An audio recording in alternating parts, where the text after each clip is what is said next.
We're not going to always know the full extent of God's plan. But along the way, He fuels us to keep trusting by reminding us through little God wink moments. I believe God is such a personal God that He communicates with us on a personal level. So that might look different for each and every one of us.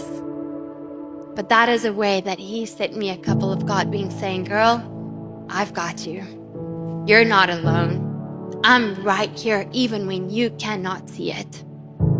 I'm walking right beside you. You see, in Deuteronomy, God reminds the Israelites 22 times to remember and to not forget.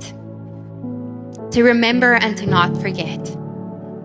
And that was such a clear reminder to me in that moment of God's faithfulness, His grace, His goodness, that He's got me.